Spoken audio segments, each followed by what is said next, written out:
What's up, Trainiacs? In today's Triathlon News Day Tuesday, Canadians drop it like it's hot all around the world. Daniela Ryf lays the hammer down on a race in Switzerland, including a big chunk of the pro men's field, and Javier Gomez makes his full Ironman debut. Oh man, I've been looking forward to this for years.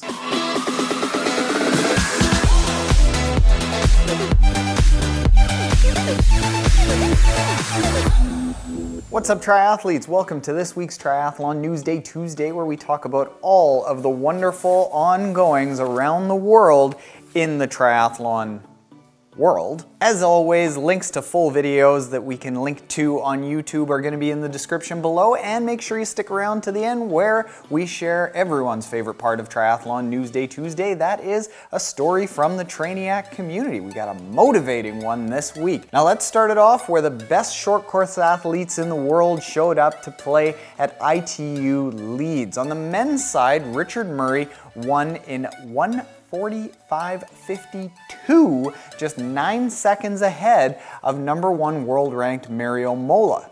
While Great Britain's Vicky Holland won the women's race, and the #1 ranked World Triathlon Series points winner Katie Zafiris finished in third. Now, on to Daniela Ryf, who hasn't raced for quite a while, but she raced Ironman 70.3 Switzerland over the weekend, where Josh Amberger won on the men's side, but Daniela Ryf won the women's race by like dozens of minutes in 4 hours and 54 seconds, placing her well ahead of the entire women's field, and she would have actually finished 7th overall in the men's field. So Daniela Ryf, while she said on Instagram leading up to the race that she wasn't sure how it would go, it went pretty damn well. All the women at the full distance race should be pretty scared of Daniela Ryf this year. In other half Ironman races, half Ironman Staffordshire was won by Elliot Smalls and Emma Pallant, while Ironman Eagleman 70.3 was won by Canadians Cody Beals and Stephanie Roy. Now, speaking of Canadians, it doesn't just end there. Full Ironman Boulder happened, and Kirsty Jahn, fresh off her win at Ironman Brazil just a few weeks ago, ended up winning full Ironman Boulder, while on the men's side, Chris Lieferman won. And it isn't over for the Canadians. Heather Wurtele won the half iron distance race at Challenge Garsgabargen. It's basically named by the Swedish chef from the Muppets. Now, the story for this week was Javier Gomez making his debut at the full Ironman distance race. And leading into this week, for basically the past 2 years, when Javier announced that he'd be starting to step up to gradually longer and longer distances, trying out different races, Xterras, half Ironmans, winning world championships at the half distance, everyone has been looking forward to seeing how Javier would do at the full distance. Myself included, I thought that he would be incredibly dominant right from day one, but that didn't happen. Braden Curry ended up racing at the front with all of the leaders throughout the entire day until the last half of the full marathon, when he pulled away from Javier Gomez. This was completely unexpected, considering that Javier is probably one of the best runners ever in triathlon. Braden Curry, however, dropped a 2:39 to prove that he wasn't scared of Javier and that he himself is going to be a top contender at this year's Ironman World Championship. Congratulations, Braden. And that is not to say that Javier is, say, underperforming. The man still went under 8 hours in his first full Ironman distance race, and this is very rare, only accomplished by just a handful of athletes in the history of full Ironman racing. So considering that it was at Ironman Cairns, which is historically a very slow course, for Javier to be in his first race on that course and still go under 8 hours, he's got talent. And as he says, he made a fair amount of mistakes that didn't allow him to race well in the last half of the marathon. So still could be right, thinking that he will be a juggernaut in full distance racing. And the winner from the women's side of Ironman Cairns, the Asia Pacific Ironman Regional Championship, was Teresa Adam, who ended up beating out Mirinda Carfrae in Mirinda's full Ironman return. Now, let's get into everyone's favorite part of Triathlon News Day, that being a story from the Trainiac community. This one comes from Matt Harold, who says, "Hey Taren." Hey Matt.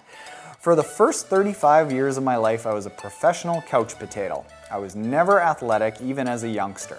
As I got older, I only got worse. And at my worst, I was easily over 250 pounds with a 40-inch waist. After a cancer scare, my doctor finally cornered me about my blood pressure, and he told me that either I would have to do something about it or he would. I asked what I could do, and he told me to lose the weight and the blood pressure would go down. So I changed everything. I didn't want my life to be dependent on a pill, so I decided enough was enough. I started slow by changing my diet and just walking.